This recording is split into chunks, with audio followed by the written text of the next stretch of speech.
kind of event, he said, "It's really packed in that room."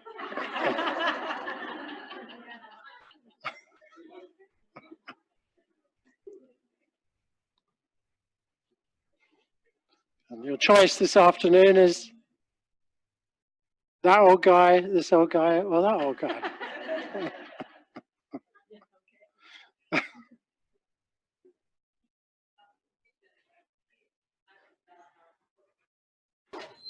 Sorry?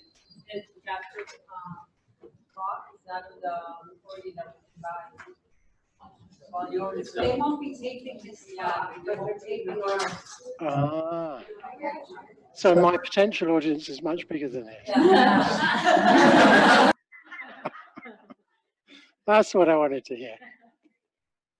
I think we're ready to. What do I do with my phone?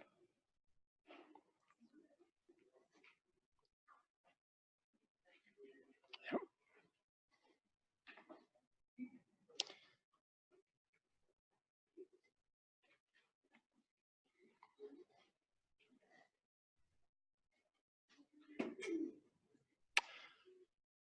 So welcome everybody. Thanks for coming.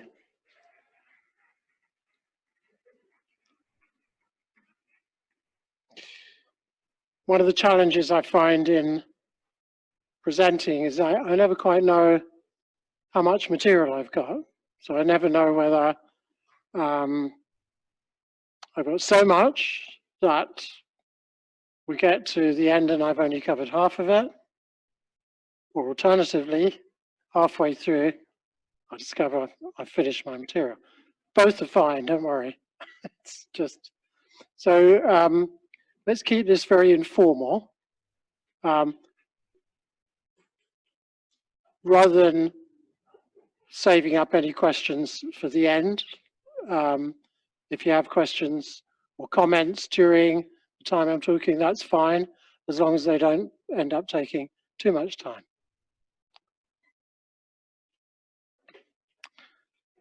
So as I explained, talked in this morning's presentation, the four most important aspects of Yangshan, the four legs of the chair, are first of all cultivating the mind and emotions, secondly regulating diet, food and drink, thirdly cultivating the body, managing work and rest, and particularly in the Chinese tradition, cultivating more than the body, cultivating what we, one representation of Jing Qi Shen. That means cultivating Jing, the physical body, along with cultivating the breath, that's the Qi, and cultivating the mind. So that's essentially what Qigong is, the equal cultivation of body, breath, and mind. So when we talk about this afternoon about Shen, cultivating the Shen, we don't only do it directly through Shen cultivation methods, we can also do it through practices. We'll talk about this, practices such as Qigong and yoga and such like. So what's the modern perspective on healthy lifestyle? If you ask an average person, what do you think a healthy lifestyle involves? They'd undoubtedly nowadays would say diet. I pointed out this morning this wasn't always so, but it would be now. Most people would mention exercise. Some would mention sleep, and that's vitally important. They'd probably talk about avoiding excessive alcohol and drugs and smoking, and they'd probably just say something about avoiding stress. They may not put it avoiding stress and the emotional aspect of self-care at the top of the list, but it does come at the top in the Chinese tradition. There's a book, or rather part of a book, called the Neya. Does anybody know this? Has anybody heard of it? So it dates from roughly the same time as the Tao Te Ching, which was the 4th century BCE. And it's part of a larger text called the Guanzi, but it's a beautiful little training manual. It's called Inward Training, which has some beautiful things to say about training the mind. And also, I think, although the people who translated it didn't mention it, I think also training the body, cultivating the body. They talk about things like coiling and contracting, which seems to me a physical practice. So the Neya said, those who keep their minds unimpaired, undamaged within, externally keep their bodies undamaged. It's the idea that mind comes first. So what this talk involves is, first, why do the emotions come first in the Yangsheng tradition? What are the causes of emotional disharmony? Looking at the harms caused by unregulated emotion. They waste our resources and they actively harm the Zangfu and the body-mind. And for me, this was the biggest revelation I had when I researched my book, Live Well, Live Long. When I started researching the effect of the emotions, which we're taught, is it first year, second year of training, we're taught causes of disease, external causes, climatic factors, internal causes, emotions, miscellaneous causes. So we all hear from an early time, yep, excessive anger damages us, excessive joy and so on. But I don't think I ever really took it seriously. I never really fully understood what it meant. So I'm going to be showing some evidence that makes it crystal clear that when we humans are unable to regulate our emotional life, we cause ourselves real harm. But the model for dealing with emotion is not to repress. The repression of emotions, I'll demonstrate, is just as harmful as indulgence in the emotions. We have to find a different way of dealing with them. And then we're going to look at what practical steps, what tools we can use to regulate and navigate our emotions and mental states to promote our health and well-being, and also how they can be, some of them can be offered to our patients to make a significant difference to their health and well-being. And finally, we're going to look at the value of cultivating positive emotions, such as laughter, generosity, intimacy, and gratitude. This is from the Yellow Emperor's Classic. It says, next, there were the sages. They lived in harmony with heaven and earth. They moderated their cravings and their desires. They made every effort to achieve peaceful relaxation, and they considered self-realization as success.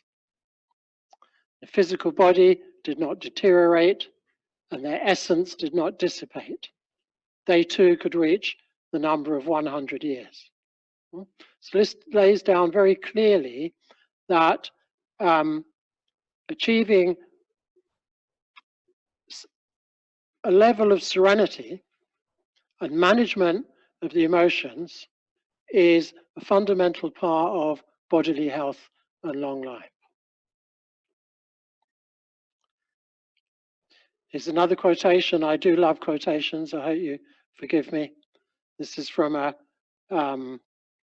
book called Famous Physicians Explain Disease from Records of Cultivating Nature and Extending Life. The fact, and I also quoted this as Sun Tzu Miao, so this quotation appears in two sources. The fact that people do not live out their full destiny, but in many cases die young, is because they do not love or cherish themselves. Instead, they exhaust their intention with anger and competitiveness, strive for fame and go after profit, accumulate toxins, and battle their destiny. So, I'd like to, I think this is where talk a bit about origins of emotional disharmony. Firstly, constitutional inheritance. Secondly, fetal life. And thirdly, life experiences. So let's talk about constitution. Can I ask you, I don't know,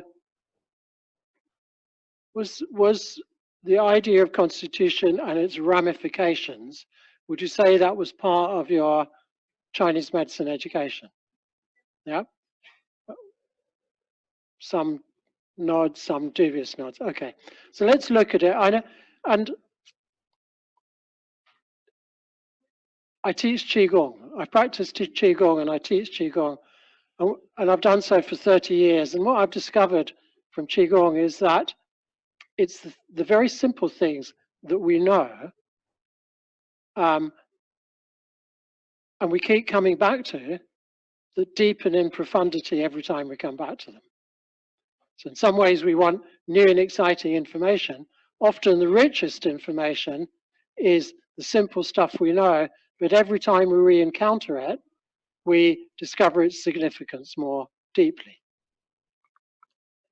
So when we talk about pre-heaven Jing, how it affects people, well, we know if you have adequate pre-heaven Jing, you'll have proper physical and mental growth and development. So clearly, if Jing is insufficient, somebody may suffer developmental disorders. That may be a source of mental and emotional problems. Sufficient pre-heaven Jing will ensure that we go through puberty reasonably normally, whatever that is, and that we're fertile and we have a healthy libido. Okay, I've put a variety of faces down there. I put Bill Clinton because of his libido.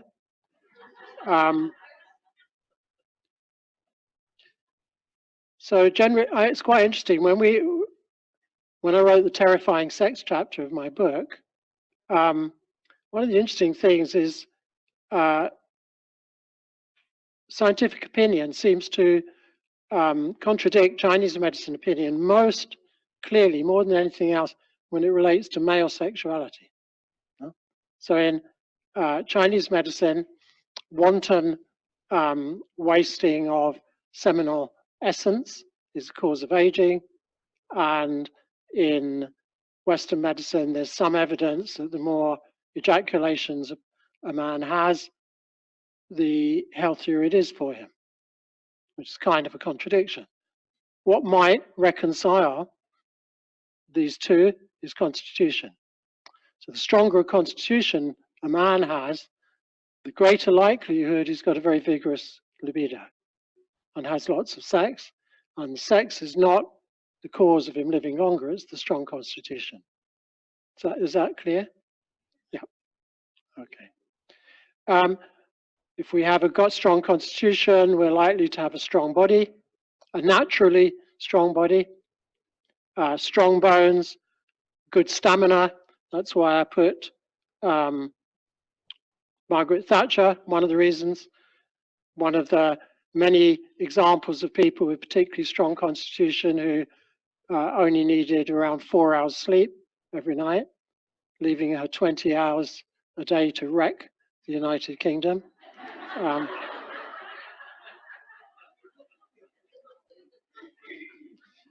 put Hillary simply because if you're a politician, any politician, or a celebrity, or a business leader, you have to have a strong constitution. Imagine being Hillary Clinton in the presidential campaign, flying all over the country every day, speaking here, there, and everywhere, talking to thousands of people every day, and being abused constantly in the media, which reflects another important thing, is that people who have a strong constitution tend to have a resilient Shen. It goes with the constitution. So by a resilient Shen, that's an example. The kind of abuse that certainly these three, not this one, received on a daily basis would send most of us into therapy for years, but they have very thick skins. So strong constitution, people with strong constitution tend to have a very resilient and robust Shen, not easily shaken or disturbed. When you read about, say, post-traumatic stress disorder coming from a terrorist incident or something in battle, not everybody will experience post-traumatic stress. Some will, some won't. The ones who won't have a resilient Shen. It's not easily shaken or disturbed. When Thatcher was in my town many years ago at a government annual conference, she was in the Grand Hotel in Brighton. It was the middle of the night. She was still working. She moved from her bedroom to her bathroom. When a bomb went off, it ripped up through the room she was just working in, killed a couple of people, brought down a lot of the hotel. She was on the street 5 minutes later, every hair in place, completely unwavering voice, completely unshocked. No? When she went to China the first time before she was Prime Minister, she met with Madame Chou En-lai, the wife of Mao's mate, partner in the revolution, Chou En-lai. This was a woman of the old school, very traditionally educated.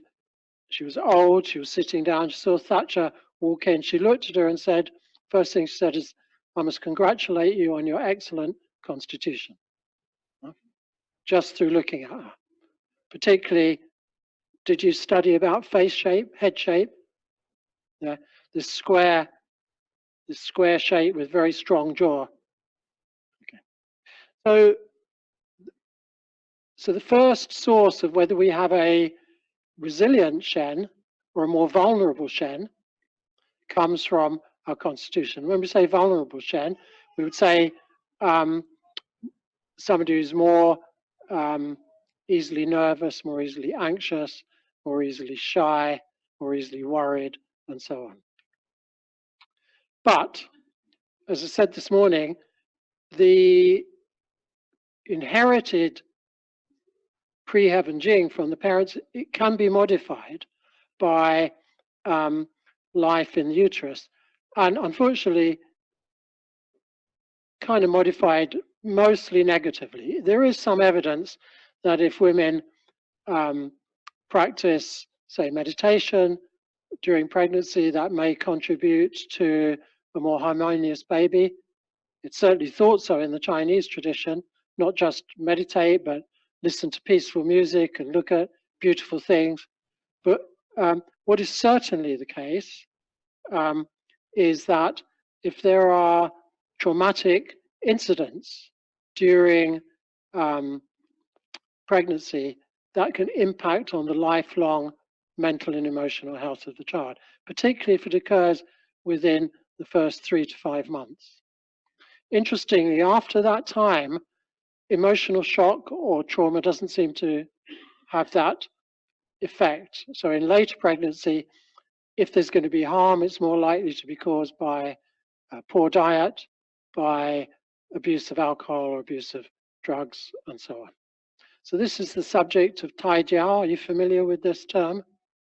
Tai Jiao means fetal education. It was a big subject in ancient China and actually has had a great renaissance now in modern China, where mothers are trying to already teach their children in the womb so they get a head start in that education competition that characterizes China. So lots of mothers are playing Mozart to their children and improving speeches and such like that. And I mentioned this morning luck. It's such an important factor, we know, whether a person, a child receives love and touch. You know, if babies are not held, if they're not spoken to lovingly, and of course, particularly if they're abused, again, we can see lifelong problems. So this is lifelong mental health problems. This is all very practical. I said this morning, giving the example of Dr. Shen, that when we have patients, we want to find out why. Let's say if you have a patient comes to you with anxiety, or chronic insomnia, or depression, we need to find out why. And we have these sources of knowledge. Does it come from before birth? Does it come from childhood? Or does it come from circumstances when they were small?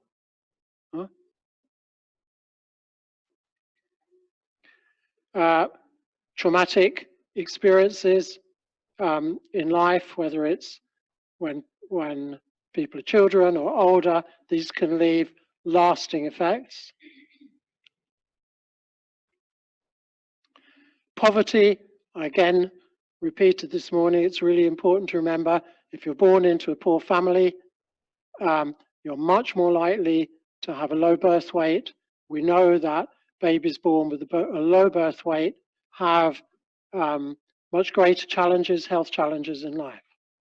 When I was of an age when my wife was having children and all around us, our peers were having children, I kind of noticed with what I look back on as a very foolish male irritation, what they were all asking each other. So when a baby is born, you know a baby is born, what do you ask? They might say, oh, so-and-so's just had a baby. Probably first question is, well, that might be second question. First question, boy or girl? Second question, weight. What is this preoccupation? And if you ask them, they wouldn't know, probably. But it's folk knowledge.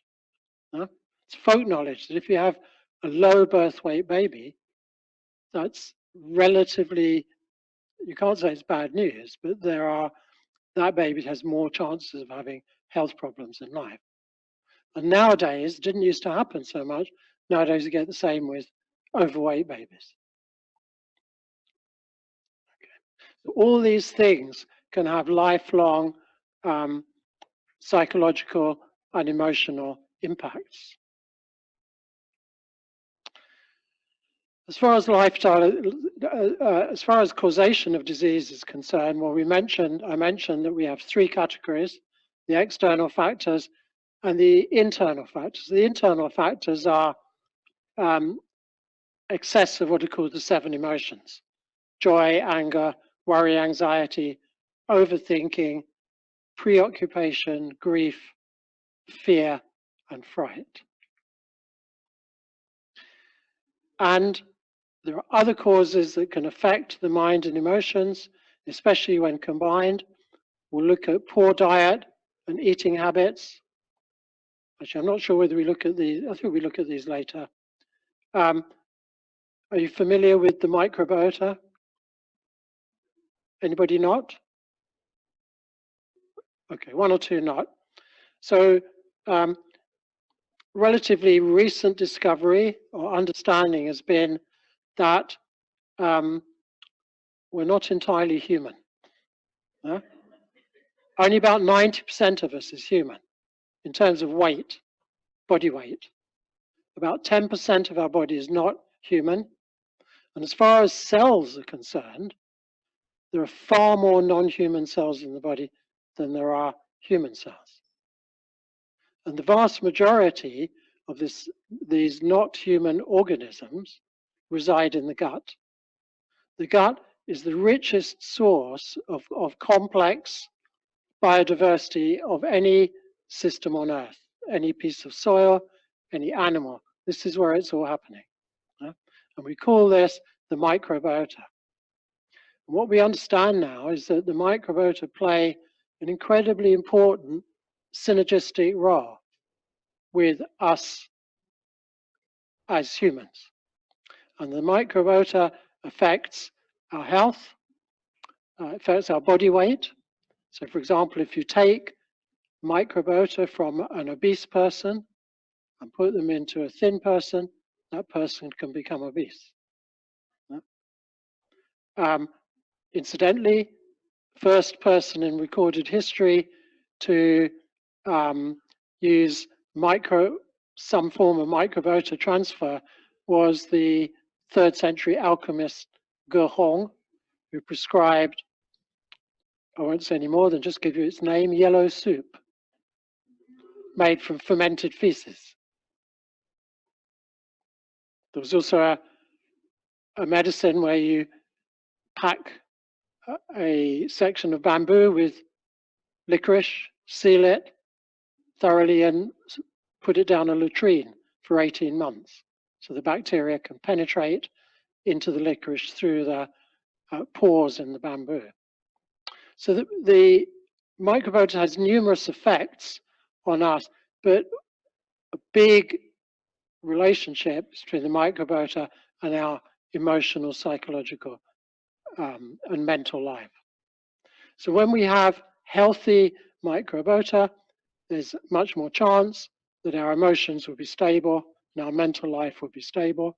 And when we have what's called dysbiosis, that means we have an impaired microbiota, which usually means that there's much less diversity in the microbiota. That can lead to mental and emotional problems, including they're now thinking links to things like autism and so on. If there's time and anybody's interested, we can talk later about how you work towards a healthy microbiota, which is a fundamental part of being healthy. So diet, particularly insofar as it affects the microbiota, can be a significant cause of mental problems. So we may be with patients, counterintuitively, we need to talk about diet, even though their principal problem is anxiety or depression or so on. Overwork, of course, can impact on mental health. Lack of exercise massively can impact on mental health. If we don't exercise, move the body, we're much more prone to depression. And if we exercise, it's one of the most potent antidepressants there is, considered more effective than, for mild to moderate depression, more effective than medication. Excessive sex, yeah. There's certainly a bunch of young guys online who have gang together because they're all suffering from the effects of porn addiction with consequent excessive masturbation, who are really messed up, feel very miserable and depressed. So excessive sex can be a cause of mental problems and wrong medical treatment. How many medical drugs add to depression or anxiety or so on. So I taught this morning, I don't need to repeat this, we've already said this, the 4 legs of the chair and the other tools of Yang Sheng to help us lead a healthy and long life. The Neijing said, when the mind is in disorder, a disease cannot be healed. I might come to it later, but yeah. So the Neijing posits a hierarchical system. Are we aware of that? Have we noticed? I mean, a lot of people who come into Chinese medicine are not that fond of hierarchies, kind of alternative, and yet we love the idea of the Neijing that the heart is the emperor and